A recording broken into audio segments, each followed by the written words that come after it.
Hi friends, स्वागत आहे तुमचं माझ्या अजून एका नवीन व्हिडिओमध्ये. तर मागच्या व्हिडिओमध्ये तुम्ही बघितलंच असेल, आम्ही अचानक गावाला गेलो होते. ते 1-2 व्हिडिओ मी टाकले होते. आम्ही तिथे जाऊन काय काय केलं काय नाही ते सगळं तुम्ही बघितलंच होतं.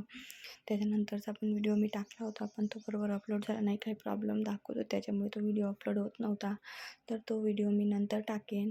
तर हा त्याच्या दिवशीचा दुसऱ्या दिवशीचा व्हिडिओ आहे. ज्या दिवशी आम्ही गावाला वापस आलो त्या दिवशीचा व्हिडिओ आहे. त्या दिवशी आम्ही गावाला वापस आलो होतो. तर सकाळचा व्हिडिओ काही घ्यायलाच भेटला नाही, कारण दुपारची यांची ड्युटी होती. तर आम्ही दुपारी कामातच होतो आणि आमच्या घरी पण खूप राडा होऊन होता, कारण माझ्या हाताने गलतीने टोट्या नळाच्या चालू राहिल्या होत्या आणि नळ गेले होते आणि मी तशीच गेली गावाला. तर ते पूर्ण घरामध्ये पाणी झालं होतं. तर ते साफसूफ करून थकलो होतो आम्ही आणि फिरून फिरून थकलो होतो, म्हणून मग व्हिडिओ काही घ्यायला भेटलाच नाही. त्याच्यानंतर हा व्हिडिओ मी डायरेक्टली सायंकाळी घेत आहे, म्हणजे रात्रीच्या जेवणाचा आणि किराणा सामान काय काय आणलं ते तुम्हाला मी या व्हिडिओमध्ये दाखवणार आहे. तर व्हिडिओ बघत राहा आणि पूर्ण व्हिडिओ बघा. तर बघा, मी रात्री या जेवणामध्ये वरण भातच बनवणार होती.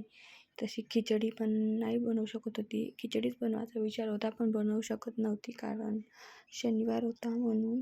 तर आम्ही म्हणजे स्वयंपाक आणला, त्याच्यामध्ये वरण होतं, ते घटघट वरण होतं, ते फ्रीजमध्ये ठेवलं होतं. तर त्यालाच फ्राय करून तडका देऊन वरण भातासारखी खिचडी बनवणार होतो. तर त्याचीच मी इथे तयारी करत होती. अगोदर गावावरून जो भाजीपाला आणला होता तो निवडून ठेवला. टमाटर, कांद्या, लसणाचा पाला हे ते आणलं होतं. ते सगळं निवडून फ्रीजमध्ये व्यवस्थित ठेवून दिलं आणि त्याच्यानंतर वरण भाताची तयारी करायला घेतली. खूप त्रास येत होता. असं वाटत नव्हतं की गॅसपाशी जावं आणि उभं राहून वरण भात बनवावं, कारण 2-3 दिवस इतके दिवसाचं फिरून म्हणजे इतके दिवस घरी होतं आणि इतके दिवसाचं 2-3 दिवस फिरणं झालं होतं. सारखं गाडीत बसणं फिरणं आणि झोप पण बरोबर होत नव्हती. त्याच्याकरतानी असा त्रास येत होता घरी येऊन. त्याच्यानंतर दुपारी आम्ही आराम केला होता, पण ते काही बरोबर आराम म्हणजे असं वाटतच नव्हतं. तो दिवस खूप कंटाळा येत होता, म्हणून मग आम्ही म्हटलं वरण भातच बनवायचा. ते बघा, मी इथे तयारी करायला घेतली होती वरण भाताची. वरण भात म्हणा किंवा खिचडी म्हणा सारखंच पडेल. त्याच्यानंतर फटाफट बनवून घेते म्हटलं आणि त्याच्यानंतर मग किराणा सामान सोडते. गॅस पण एवढी बेकार होऊन होती की उशा वाटत नव्हतं त्या गॅसकडे. पूर्ण पाण्याचे त्याच्यावर शितळी उमटले होते. पूर्ण बेसिंगमधला पण नळ सुरू राहिला होता, त्याच्यामुळे ते गॅस अगोदर घासून घेतली. त्याच्यानंतर मग व्हिडिओ बनवायला घेतला. अगोदर घरचे कामं करावं, त्याच्यानंतरच व्हिडिओ करावं, नाही तर वाईट कमेंट करतात लोक, बरोबर आहे ना. आणि असं म्हणतात की डिलिव्हरीनंतर हे कामं करू नये ते कामं करू नये, पण आपलं घर म्हणल्यावर सगळेच कामं आपल्याला करावं लागते, कारण आपल्याला पसारा पण पाहू वाटत नाही घरी. आणि मला तर बिलकुलच पाहू वाटत नाही. माझी आई सांगून गेली होती की हे कामं करू नको, ते करू नको, जड उचलू नको. जड मी उचलतच नाही, पण हलके कामं मी करते. पण जसे मला पसंत येते मी तशीच कामं करते. तर बघा, तुम्ही आपापल्या पूर्ण कामं करत असेल ते काही सांगण्याजोगतं नाही, नवीन विशेष पण नाही आहे. तर हे बघा, मी ते खिचडी बनवायला लागली होती. वरणाला तडका देणार होती आणि त्याच्यामध्ये तांदूळ फ्राय करून टाकणार होती. तर त्याचीच मी इथे सगळी तयारी अगोदर करून घेतली होती आणि माझी जाऊ बाकीचं दुसरं कामं करत होती आणि मध्ये फोन पण येत होते. आईचा अगोदर आला होता, तुम्हाला व्हिडिओमध्ये दिसलाच असेल. मी आईसोबत बोलली. आई विचारत होती अशीच की कधी गेली, का गेली, किती वाजता गेली, घर काम कुठपर्यंत आलं, असं तसं. त्याच्यानंतर मग ते बनवतच ते टाकत असते. यांचा फोन आला होता. यांचं ते पेमेंटचं OTPबद्दल विचारत होते. यांच्यासोबत बोलली. मधामध्ये एक फोन येत होते, कामही राहून जात होते आणि त्रास पण येत होता. बाकी सामान ठेवलं होतं मी, फक्त वालाच्या शेंगा आणि त्याचे दाणे ठेवायचे राहत होते. तर मग मी ते ठेवत होती आणि ते ठेवता माझ्या हातून पडत पण होते. म्हणजे एक काम पण सोयीस्कर होत नव्हतं, काही नाही काही गडबडच होत होती. तुम्हाला व्हिडिओमध्ये दिसतच असेल. त्याच्यानंतर तांदूळ निवडून घेतले आणि तांदूळ धुवून, आमच्या तांदळामध्ये तेवढं काही हे आहे नाही, 1-2 असे खडे आहे, तर ते धुवून पाकडून आपल्या खिचडीमध्ये टाकून दिले. तुम्हाला बघा, आणि उन्हाळा जेमतेम आता चालूच झाला आणि एवढी भयंकर ऊन तपायला लागली. अजून तर 1-2 महिने बाकीच आहेत. पुन्हा किती ऊन तपते तर माहीतच नाही. तेवढ्या उन्हात तर फिरायला असं वाटत होतं की नाही फिरावं, पण नाईलाजाने आम्हाला जावं लागलं. डुगू पण खूप चिडचिड करत होता, कारण हा त्याचा पहिला उन्हाळा आहे, त्याला जळत जाणार आहे. भरपूरच ऊन तपत आहे.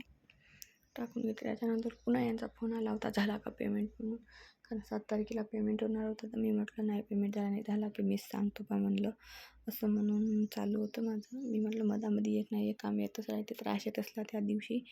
त्याच्यानंतर मग खिचडी बनवून घेतली, गॅस पुसून घेतली, किचन साफ करून घेतली, घासून घेतली हां. आणि गॅस माझी पुन्हा भरली होती, तर मग मला पुन्हा घासायला लागली. ते मी व्हिडिओमध्ये काही दाखवलं नाही. पूर्णच काही व्हिडिओमध्ये दाखवण्यासारखं नसते. बघा अगोदर अशीच पुसून घेतली होती पालवाने, पण ते काही निघलं नव्हतं म्हणून मग घासून घेतली.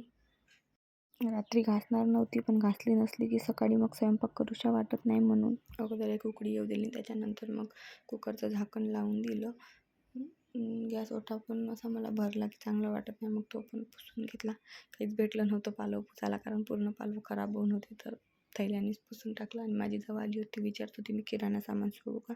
मी म्हटलं नाही थांब, मीच किचन आवरते आणि मी मग सोडते.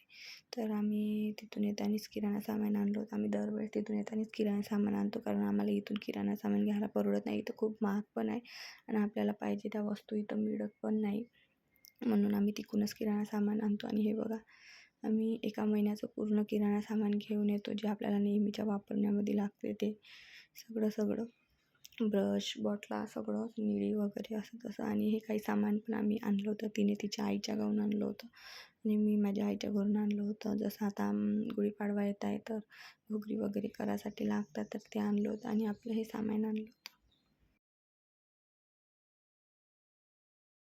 हे बघा, आणि हे बघा, मी टुकूला हिमालयाचेच प्रोडक्ट वापरते. पूर्ण हिमालयाचं लोशन, पावडर, साबण सगळं तेच वापरते. अगोदर दुसरं वापरत होती, पण ते काही त्याला सूट झालं नाही म्हणून आता हिमालयाचंच वापरते. आणि 5 लिटरची तेलाची कॅन आणली होती.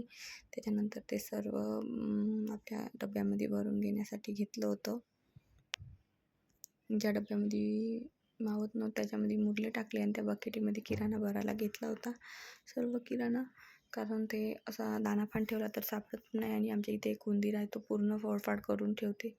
म्हणून मग एका डब्यामध्ये भरून ठेवला की चांगला राहते आणि लागलं. आणि मला डब्यापेक्षा बकेटीमध्ये सामान भरायला छान वाटते, कारण चांगलं पण राहते.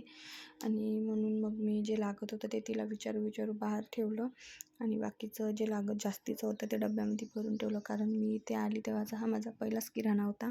अगोदर मीच भरून ठेवत होती, पण 4 महिने सगळं तिच्याकडं होतं, म्हणून तिला विचारत होती की काही जास्तीचं बाहेर असेल तर सांग बा. मग मी अगाऊ काही बाहेर ठेवत नाही, कारण जेवढं बाहेर राहिलं तेवढं वापरण्यामध्ये खतमच होऊन जाते.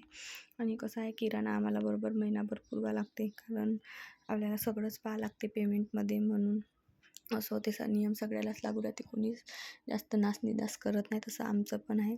म्हणून मग मी सर्व सामान छान बकेटीमध्ये लाईननुसार भरून ठेवलं होतं, आणि जे लागत नव्हतं ते पण भरून ठेवलं, आणि जे लागत होतं ते नेहमीच्या वापरण्यासाठी बाहेर ठेवलं होतं.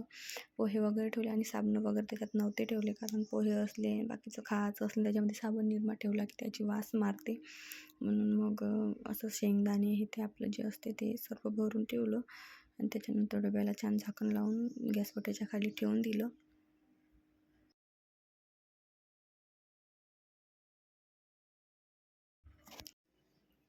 आणि जे मला नेहमीच्या वापरण्याला लागत होतं ते बाहेर ठेवलं. हे बघा, हे सामान मला नेहमी वापरण्यासाठी लागत होतं, तर मग मी हे सामान बाहेर ठेवलं. आणि माझं जे डुबूचं सामान ते मी माझ्या रूममध्ये आणलं, ते मी माझ्या कबाडमध्ये ठेवून दिलं. आणि लिक्विड लावायचं होतं, तर लिक्विड लावायला घेतलं, पण ते लिक्विडची मला मशीन काही सापडली नाही, कारण 1 महिना झाला लिक्विड लावलं नव्हतं, म्हणून ते लावलं नाही. तर व्हिडिओ कसा वाटला कमेंटमध्ये सांगा. भेटूया उद्या एका नवीन व्हिडिओमध्ये. Bye bye.